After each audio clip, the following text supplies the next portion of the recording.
Have you ever heard your name from inside a thing of metal? Not shouted, not over a radio, spoken like a loose rivet or a throat in iron, right through the ribs of the ship. If you think that sounds impossible, you probably haven't stood a midnight watch on a cold steel hull that remembers more than your crew does. 2 days into that deployment, the hull called my name. I answered, because what else do you do? And for weeks after, men kept disappearing in ways the log could not explain. If you're about to click away, ask yourself this now. Would you answer a voice that sounds exactly like you when it comes from inside a thing that keeps you alive? Then go straight into the scene, the bell, the lee of the sea, the watch's tired ritual. The sound is described twice differently within the first minute, once as metal breath, once as my voice said wrong. I was the junior watchstander on the 0004 bridge watch, the sort of post that teaches you all the ship's private noises because you were there to learn them. A watch on a Navy hull is mostly boredom stitched with tiny, precise dangers. A glare on a radar, an unfamiliar ping under noon, a light that blinks a beat late. You memorize the machinery like prayers. You know the normal sounds, the beat of the main engine, the squeak of the steering gear, the cough of the bow thruster. When one of those sounds changes, the boat tells you something. That night, the sea was a flat sheet, and the sky was wrong in the way a light bulb feels wrong in someone's living room. I had the lookout posted to starboard, the radar cross-checked, and the helm steady. The petty officer of the watch sat 2 feet to my left, half asleep with the cigarette glow of his eyelids. We had all been on this run for 48 hours by then. You acquire a particular tiredness that nitrates your sense of urgency. At 0118, the hull breathed in a way it never had. It was not the shudder of the shaft or the pump's cough. It sounded like a name cleared through the throat of rivets, clear as a man on the deck saying, "Alexei." I looked around for the jibe, for the practical joke. The bridge had radios and logic. The comms were silent. "Who called that?" I asked into the dim. Nobody answered. The petty officer had nothing but a clipped laugh, like a man calling off a dog. But then the lookout, who had been staring out into nothing, turned and said, slow and pale, "He said my name too." 2 men hear 2 names, the same sound. We started checking channels. We checked the internal ship's PA. We checked that no one below had drifted into the emergency speaker. On paper, nothing. In the cabin, a quiet like a held glass. People in our gang began to move differently. The watch shifts are small theaters. Choreography matters. When the choreography falters, you notice. The first anomalies are always small and plausible. An oiler finds a stray cup in the pump room the next morning where none should be. A maintenance hatch is found latched differently. A small, grainy CCTV frame, a camera in the mess, registers a shadow crossing the passage at 0312 with no corresponding crew log. Each anomaly alone could be dismissed as fatigue, misfired memory, or a blink of technology. Together, they make a pattern. We tried experiments. Watchstanders do this instinctively. You set traps when you suspect things. One night, we taped the internal patch line and left it live. We set the motion sensor under the mess table. We left a small recorder beside the main bilge. We did everything you are not supposed to do under official protocols, because official protocols were not answering the thing that had spoken. What returned on those devices was strange, in a way that married both the mechanical and the personal. recordings with low-frequency hums that shifted into syllables, the motion sensor registering a thermal rise for 8 seconds in an empty corridor, and a watchman's scratch in the margin of the logbook, the single sentence, "The hull remembers names." The logbook note, half joke, half warning, becomes our talisman. We started to notice pattern. The hull's calls happened in the deep watches. They happened when the ship's belly was cold and the night above was thin. Names came in like a tide. First one, then two, then more. They were not all our names. Old crew names, men we had never met, names that appeared in the ship's roster from decades ago, also whispered through the plates. There's a subtle cultural change that happens when a crew stops laughing about something. Rules arrive, not written by the captain's hand, but through the gray bureaucratic memory of petty officers. At first it was murmured, "If you hear your name, do not call back." Then a stronger code of behavior, "Do not go alone below. Log everything on the influx sheet. Post 2 men at every hatch during the deep watches." We staged the fundamental experiment with a mix of dread and the same perverse curiosity that drives sailors into storms. We set a watch, 2 young hands with coffee and a tape recorder. We told them to sit in the passage near the forward pump and not to answer any sounds. We told them to call the petty officer only if they felt in danger. That night, they heard it. Quiet at first, a rub with metal like a tongue along a seam, then a syllable shaped suspiciously like a name. "Marin," one of them whispered into the recorder, because that is what humans do when they try to map terror. They try to spell it. On the tape, after a hiss, a voice answered. It was not one of us. It sounded like the curve of our vowels, but wrong, as if we'd been mimicked by the ship itself. The recorded voice said, come down to the belly." A tape in an officer's hand that says something the radio logs do not.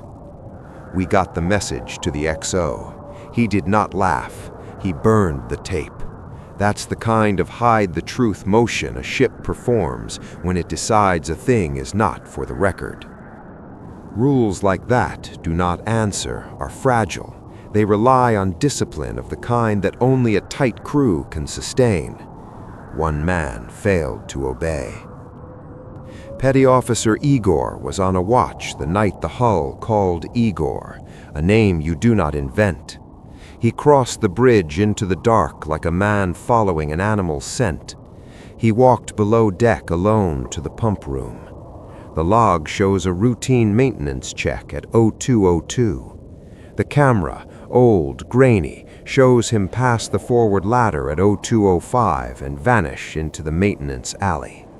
At 02:17, the internal speaker, which had been tested earlier and found secure, carried a single thing, a breath. Not a human breath, a mechanical sigh the size of a hull. The galley kettle clicked. The bridge logs show the helm steady where Igor had been scheduled. At 03, the petty officer of watch noticed Igor's rack was empty.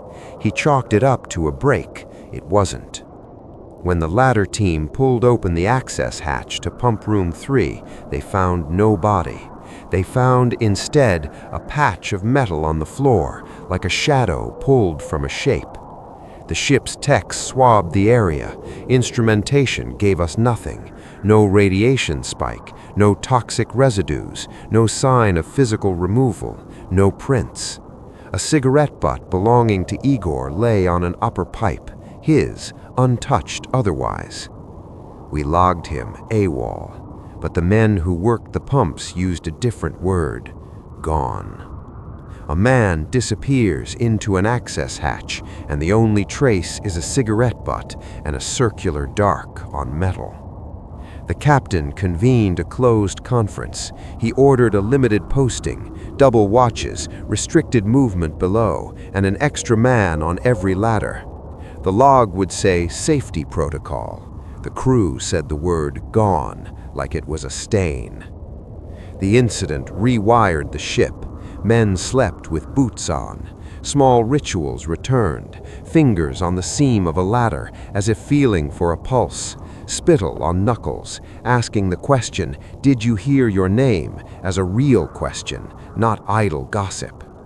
Even the chief cook, a man with a face like a half moon, stopped humming in the galley. The calls multiplied, not by volume, but by cleverness. The hull learned cadence. It began to mimic voices with slight delays, the way a room's echo will copy you a word back to you with an accent of its own. We recorded it once and played it back on loop in the wardroom until men's hair started to lift on their necks. The voice on the tape would say, "Mate, come here," and then a sliver of our own tone would answer right after it, like a question repeated by someone who has been listening. The hull's mimicry is almost polite. It copies you, then it suggests. We tried technical countermeasures. We ran full-spectrum scans of the hull with portable EM detectors. We monitored for ultrasonic resonance. We checked for thermal differentials. We invited a tech from the fleet to run a sweep. They came with instruments and a face that said politely, "We've seen this before." His report to the captain: anomalous acoustic signatures within the hull composite at certain frequencies, nothing that matched known hardware, but real enough to matter. He suggested additional hull testing and a limited maintenance period. The captain refused. We were mid-deployment, and the mission window could not be missed. The fleet tech's face suggested more history than his report would admit. That night, the hull called my name again, only this time it called the name of a boy who'd been born on the ship years before and whose parents had served there. Men began to speak of the hull's memory. They are the sort of half-embarrassed myth we pass around to keep the dark human. Orders hardened, not in print but in action. New rules circulated by mouth. If the hull calls a name, do not respond. If a name is repeated 3 times, muster at the nearest ladder with 2 men. Never go below alone during the 0004 watch. If you must go down, take 2 men and an external comm. Leave a whisper line open to the bridge. These rules read like scaffolding designed to catch a man falling. They did not always work because rules rely on the least disciplined link. The petty officer in charge of our watch, a man named Sokol, began to keep a small black book in his jacket. In it, he wrote names and dates and the weather conditions. He called it an index, but privately we called it the Book of Calls. He showed it to me once, and in the margins were names none of us recognized, and some dates that predated our current crew by decades. A black book with names and dates that predate the ship's current company. Sokol told me quietly, the hull keeps calendars of those who pass through her. It remembers faces in the polish of the plates. He said it like a man repeating an instruction more than a belief. We began to treat the hull like a stubborn old sailor, with respect, with watchfulness, with small rituals. The men who were brave in other places grew thin and careful. The ship's hum became a conversation we were no longer sure we wanted to be in. 3 nights later, the hull called the entire watch. Not 1 name, not 2, a chorus, low and methodical, the sound of a dozen names in a row, overlapping like an old hymn being sung wrong. It came through the plates, through the bolts, through the piping, and into the bones of the men standing watch. Nobody on the bridge answered, nobody was supposed to, but someone, 1 man, a midshipman with a curiosity older than his training, clicked his radio open. He said into the open air, "Who is it?" The hull whispered back, and in the next instant, the entire ship's internal temperature dipped by 2 degrees. The midshipman dropped the handset like it was a hot coal. When the midshipman clicked the radio open, it felt like a mistake being made in public. He was new in the way new people are always new, eyes too bright, questions too sharp, the kind of person the old hands both love and fear. He held the handset like a talisman and asked plainly, "Who is it?" The hull answered back. It did not call his name at first. It made a sound like a boiler sighing, and then, impossibly soft, it shaped the midshipman's own voice and said, "I'm here. Come see." Everybody on the bridge heard it. Every man in the wardroom heard it through the thin pipes. That recording, the one the petty officer of the watch swore he burned, made the rounds the way secrets do on a hall. You could feel it in the bones. For some men, it was curiosity speaking. For others, it was the precise moment when curiosity breaks and fear takes its place. The midshipman's handset clattered to the deck the same way a coin drops when luck ends. He disappeared before first light. That is the soft detail that eats at a crew, not the noise of a man falling, not a fight, not a hole blown through a bulkhead, nothing cinematic, just absence, one breath, then nothing. The latter team found his pack, his watch cap, a scribbled note tucked into the pocket. It read, "I'm going below." That note reads simple on paper. In the hands of frightened men, it is an accusation. The captain tightened the rules into steel. No one below alone, full two-man teams on every ladder, a radio link to the bridge that could not be opened by the Watchstander without authorization. The boat turned itself into a church of small rituals, IDs checked twice, boots shook out, epaulets buttoned. But rituals and rules are thin against something that calls the names of your dead. A rule cannot hold back a voice that knows how to mimic the tone of your heart. We called fleet. That's the moment when a submarine stops being an island and becomes a node in a chain of command. The signal went up. Possible internal acoustic anomaly, anomalous personnel loss, request tech sweep and advice. It is bureaucratic and sterile language for a panic that smells like oil and old cigarettes. The fleet sent down a technician, a man in coveralls with the posture of a man who had seen the hull do odd things before. He carried a case of instruments like a priest bringing relics. The tech did not come with miracles. He came with questions. He set up probes, piezoelectric sensors on the hull, acoustic microphones in ladders, thermal imagers for the access tunnels. He taped tiny hydrophones to the skin and ran cables like veins. He called the measurements back to a laptop and watched the numbers ladder like a gambler watching cards fall. His first thing to say, privately, was this: "We see resonance, not like cavitation, not like pumps. The hull rings at frequencies that pick up the human vocal range and fold it into the plate's own tone." He said it with the kind of caution of a man who knows his instruments better than his metaphors. He suggested the word mimicry, but he did not place a name on what that mimicked. A tech's cautious face in a fluorescent glow, the kind that tells you the instruments have read something the mind can't. We began to think in tactical terms. If the hull can mimic, what does it want? If it calls, what happens when you answer? The black book Sokol kept, filled with dates and names, seemed less quaint and more like a ledger of events. He let me read the edges one night when the ship's lights were low.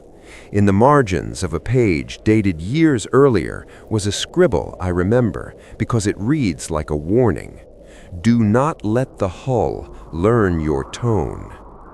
It is a sentence that is part myth, part emergent procedure. How do you stop a sound from learning you? The answer was ugly and simple. Keep your voice to yourself. Don't sing below decks. Don't call names over the patch. Don't speak the way you normally do when you are alone. That last rule is impossible. Humans speak. We narrate our own steps. We say our own names out of habit. And the hull listened.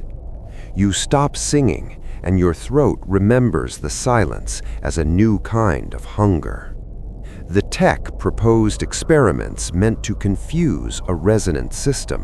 White noise generators in the access patches, randomized acoustic fields in the vents, active dampers on the hull at measured frequencies. They strapped masses to the skin and measured how the ring altered. At first, it looked hopeful. We could smother a pattern with noise. We could render the hull less hospitable to mimicry. But every countermeasure had a cost. The white noise hurled us into a day where nothing was audible. The dampers increased the weight on the hull and introduced new stresses. And the ship still answered when the night was cold and the men wore thin. Technical fixes work on paper. On a living hull, they become another way to speak. There were more disappearances. Not all at once, not in a pattern you could predict. Petty Officer Markov vanished during a routine shift change. His partner found his boots neatly placed by the hatch, laces tied, as if he had stepped into water and walked away. Lieutenant Wren, who had served on that hull longer than most of us had lived, walked below one afternoon to check a hydraulic and never came up again. The catalog of absence grew like a list you do not want to read aloud.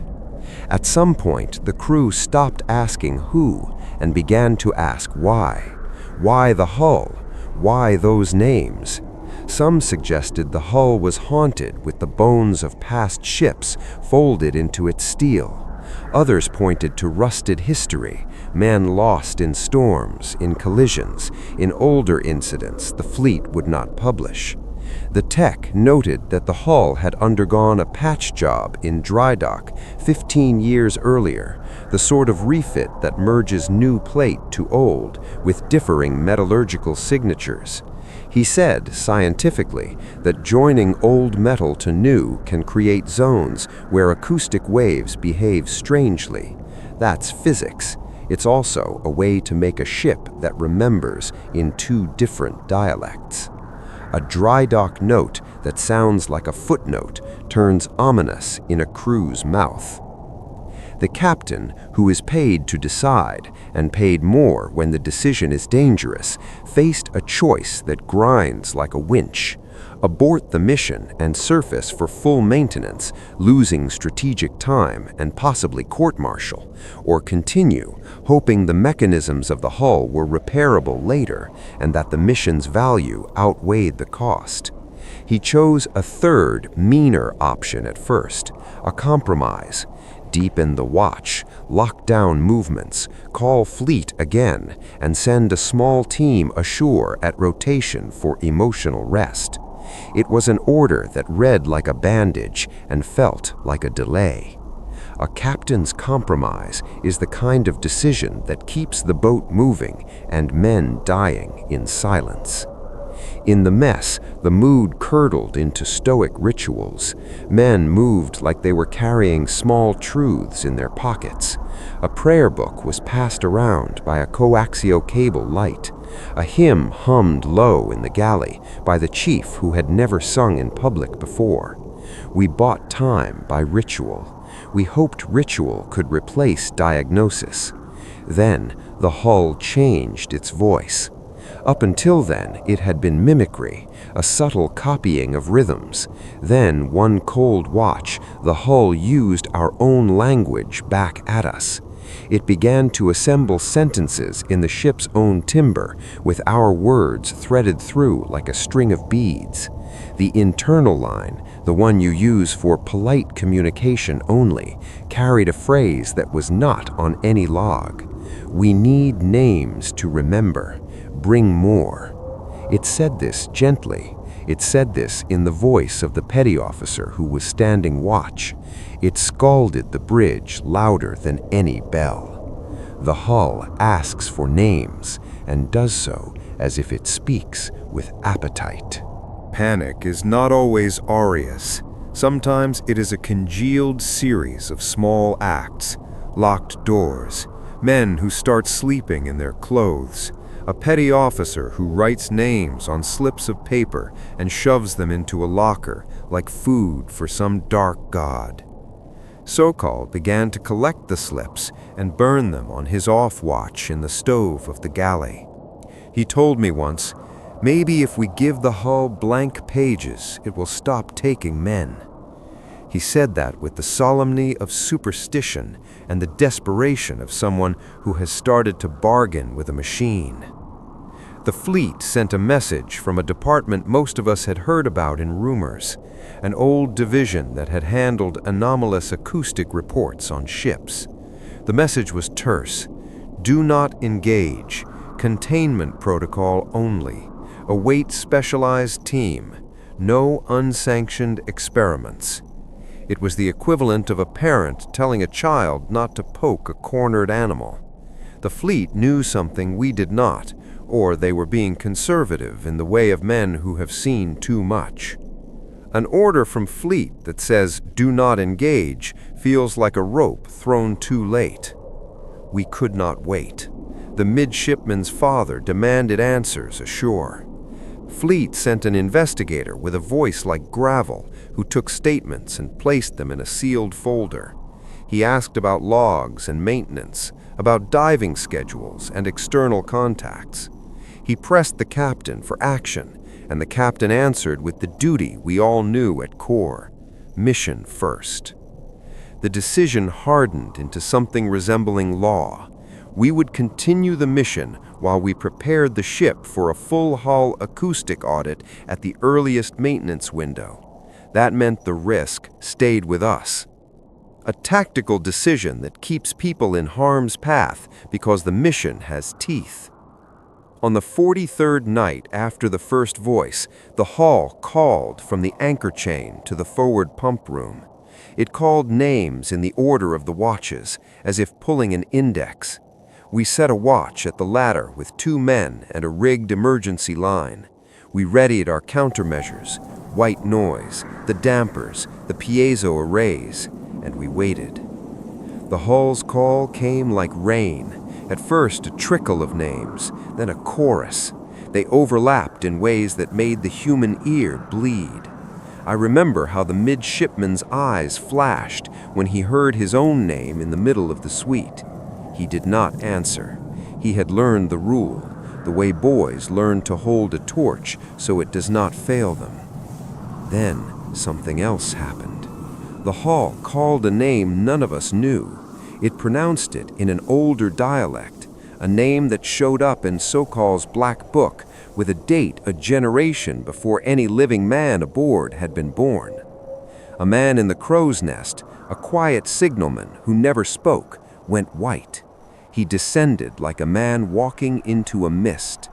At the ladder, he looked back, just once, and then he slid into the mouth of the ship. We heard the sound of metal like a great door settling.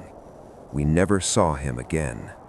A new kind of name, an old name, and a man who follows it without a second thought. When men stop returning, the crew forms a truth. These things are not random. There is intention. There is a pattern. Fear crystallizes into a plan.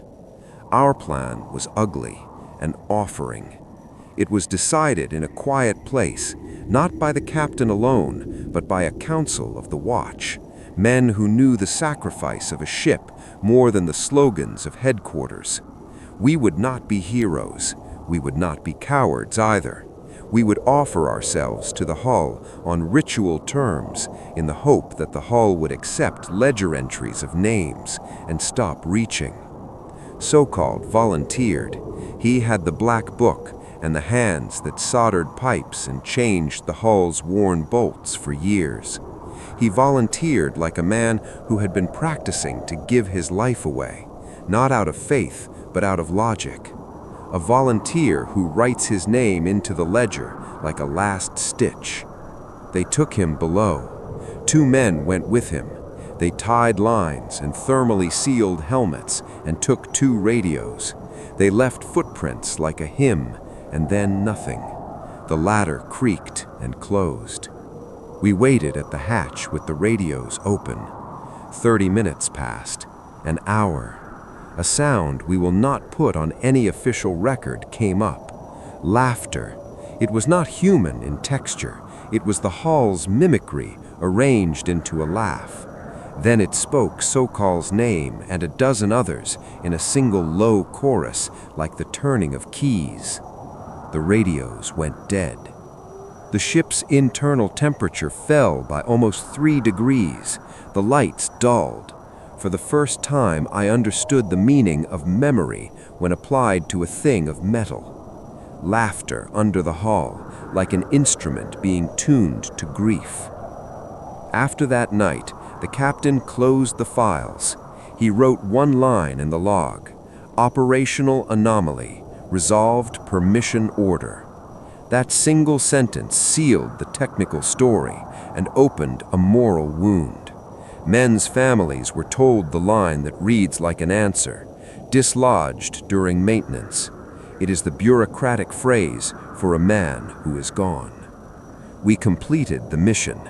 We returned home. At the debrief, the fleet's investigator read a script about acoustic anomaly and told us that the hull had shown signatures inconsistent with known hardware but correlated to human vocal frequencies. He warned against speculation and suggested counseling. He did not explain why names had been asked for, why laughter had been replicated, why men had slipped into crawls and not returned. The captain retired 3 months later with a face that had not smiled since we were at sea. Sokol's black book was locked in a drawer labeled "Don't Publish." Fleet took the book and a few of our tapes. The men who went below were woven into official reports as missing in the line of duty. Official language that smooths over a wound with a clean bandage. I left the hull. Walking back to civilian life feels like cutting skin. You go from living in the hum of machines to a world that thinks silence is the default. For months after I returned, I would wake at night and hear the hull call my name. Sometimes it would sound like the radio. Sometimes it would sound like my own voice calling from a closet. One night at home, the front door creaked open. A knock, 3 taps, hard and methodical. Not the hull, not a machine, not anything I could name. I did not answer. I never answer. We learned to keep our names to ourselves. The hull taught us that much.